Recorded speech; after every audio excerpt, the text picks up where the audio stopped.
Most people, when they say, I'm grateful for something, they are grateful that they've overcome something. And what they have overcome is still active in their vibration, so there is resistance in it. It's like homesickness. That's where home makes you sick. Homesickness is where you're longing for something. It's that feeling of nostalgia is not a pure vibration. You see what we're getting at? Where in appreciation, you're looking forward and you're in alignment. And you are experiencing what we would consider to be the perfect balance of things. It's a different frequency. Happy where I am and eager for more. Happy where I am and understanding that there is so much more. And happy with what is while I can feel so much more in the vortex that will come out into experience where I realize it too. You know how you feel about that? You know how you're feeling right now about that? This is the way that we always want you to feel. Happy about what is and eager for the next book and eager for the next experience and eager for the next and eager for the next, because there will continually be more. No topping off, no complacency. Once you understand what you understand, it can always feel like that. And that's that sweet spot that we've been describing. Because once you've got the basics down, and you do, and once you've filled your vortex and are continuing to add to it, and you've done that and are, and once the vortex is doing what it does, because step 2 is taking place without you, and so the vortex is churning and becoming more, and then you're doing step 3, getting into the receptive mode. From that receptive mode, then just more realization, more, never ending. That's that sweet spot of unfolding that we love. The timing of things is what makes you feel your power, and the being there for the timing. It's like if you're zigging and zagging and zigging and zagging and not ever quite connecting, then you're sort of going through the motions of life, but you're not tuned in, tapped in, turned on. Where if you take the time to get into alignment and then you follow those impulses, then, and the more you do it as you are, the more you recognize what the feelings are. So then, if it's not one of those feelings, then you don't get too actualized around it. You let the energy move you rather than you trying to move the energy.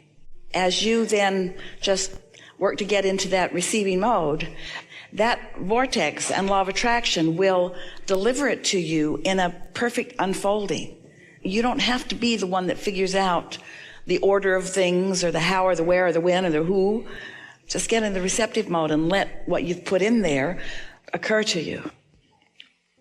You cannot stop asking. You're asking and asking and asking and asking and asking and asking, and that's all good. So you're continuing to amend or add to what you're asking for. It is important to understand that asking is one vibration that often comes from not having what you want. And receiving is another vibration that must be in alignment with what you want. And so all of that is happening. Your inner being knows what to do and is orchestrating things and law of attraction, and it's all being taken care of. So you're not ever going to stop asking. Jerry and Esther have a friend from a long time. His name is Alan Cohen. He's a wonderful author. And he wrote a book called Why Your Life Sucks and What to Do About It. And the thing that stood out most to Jerry and Esther in the book was a segment on hell yes. And what he said was, if it's not a hell yes, it's a hell no. But yes. And that's that receptive mode. That's that being in the receptive mode where it's really flowing. Because if you're in the receptive mode and the energy is flowing, then your decisions have power and energy and satisfaction. But if you're trying to talk yourself, if you've got this long list of pros and cons, or you're comparing between this and this and this and this and this, there's not energy behind it. And so in those cases, you could pick anything and it would be the same amount of mediocrity. Or you could tune yourself in and follow your hell yeses, you see. And when you think about it, so you can apply that to almost anything, to furthering of your career, to satisfying your reason for being here, to whether to go have dinner with someone or not. In other words, if it feels like, yes, go. If it doesn't, then say, catch you later. Nothing is supposed to happen, but the reason that you're using the words supposed to happen is because you can feel what you put into the vortex coming in, what you've added to it. Your vortex is calling you, and that's why you have that feeling. The vortex is getting ready for you, and as you're getting ready to be in the receptive mode, it will occur, and no one could talk you out of it. Meant to be. Meant to be. Nothing is meant to be. There's a whole lot that's meant to be in the vortex, but meant to be when? That yes means meant to be now. That means something meant to be now, but nothing is meant to be other than what you mean it to be. In other words, nobody's meaning it to be for you. We're not sitting around, oh, let's put some meant to be's in his vortex. Let's wake this guy up. He's missing all the meant to be's. Not like that at all. What happens is there's a whole lot that is meant to be by you. A whole lot that is meant to be by you that you meant to be before you even got into this body, and you've meant to be since you've got into this body, and it is growing, and the harmony of it is staggering. There is so much that is meant to be. But your work is to get into that receptive mode, and the things that are meant to be now, wild horses couldn't keep you from them. There's no possible way that you're not going to do that when you're in the receptive mode and the idea flows, because the energy that creates worlds has sent the idea forth, and you have received it and realized it, and on that kind of momentum, it's for sure going to be satisfying, and it's for sure going to be fun, and it's for sure going to be productive in the way that you want it to be, and it's for sure going to manifest into something that is discernible. We really like it when you are able to feel the correlation between that feeling and then what came out of it. So this is the discussion about how specific should I be, because we've talked also about scripting, about imagining, about seeing something that isn't until you feel like it is. So here's the clarification, and we want this to make that difference for you. When do I become more specific, and when do I be less specific? And the answer isn't the same to everyone, and it isn't the same to anyone all the time. It depends on where you are vibrationally. So let's say that you want something and it currently hasn't come about, and you really want it, but it currently hasn't come about. Well, under those conditions, as you focus more on it, you probably will feel more aggravated about it, more aware of its absence. So that's the time to back off from the specifics and just be general about it. All things in good time, and things are unfolding nicely for me, and I'll know it when I see it, and I'm feeling really good. And there's just general statements about it. However, let's say you've wanted it, you know it's in the vortex, you've been sensing it and feeling it, you've been finding lots of reasons to feel good, you're off the subject often, and so your awareness of the absence of it is not strong, and your anticipation of it unfolding is getting stronger and stronger, and now you're finding yourself thinking about it, and it's pleasurable to think about it. It makes you feel happy to think about it. The thinking about it is bringing it more to life. Thinking about it and talking about it, you want to talk about it, you want to think about it, then that's the time to do it for the pleasure of it. So what we're saying to you with all of this is, if it feels like work, it isn't working. If it feels like fun, keep doing it. If it feels the least bit like work, you're trying to overcome resistance. And anytime you're trying to overcome resistance, you're not overcoming it, you're enhancing the resistance. So it is well known who you are and what you want. And we could break it down into just a few short statements. You want to feel in a hands-on, focused, alert way your own expansion, because that just feels so good.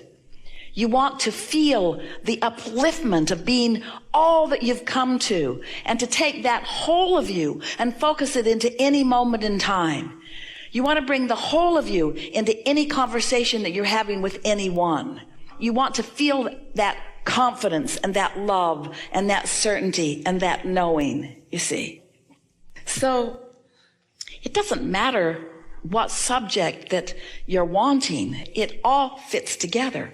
But then the pieces that you've put there and what they represent and what they have become and what they are becoming, with your constant attention to it, because you can't stop feeding this vortex. So now it's ready for you to be ready for it. And as you get into that receiving mode, now all of this magnificent essence that you've put there can now evolve into the details that you are now assigning to it as you move along. And that's why and when talking about specifics is really, really fun and productive.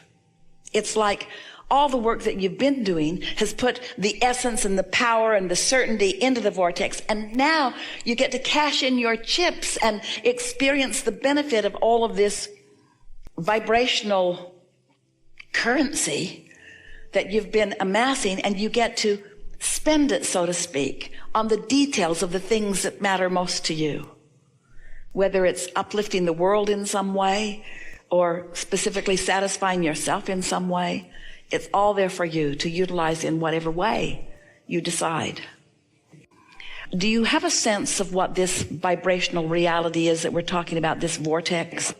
So in it, you have put lots of requests, lots of asking. But you, if we said to you, here's a book, please write down to the best of your ability everything that you've been asking for, you couldn't do it with much detail, because you ask incrementally, and that asking melded together into more and more and more. That's why you can be surprised and delighted with the receiving of what you've been asking for. But there is something else that we want you to understand about this.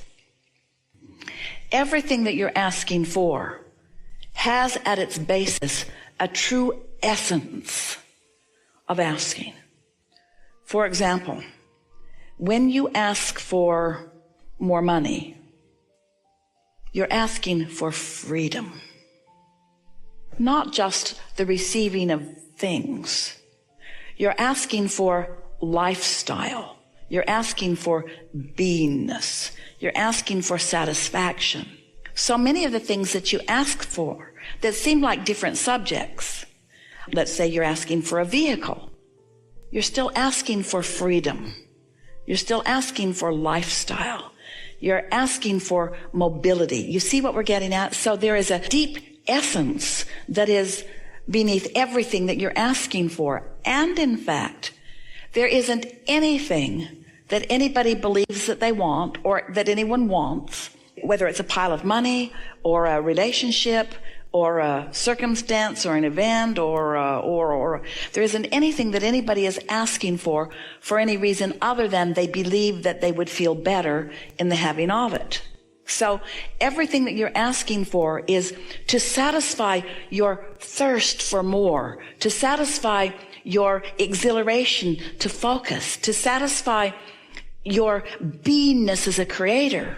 And so you could literally take any one aspect from your vortex and focus upon it, and that one subject, no matter how narrow it seems, would hold within it the essence of every single other thing that's in your vortex that you want.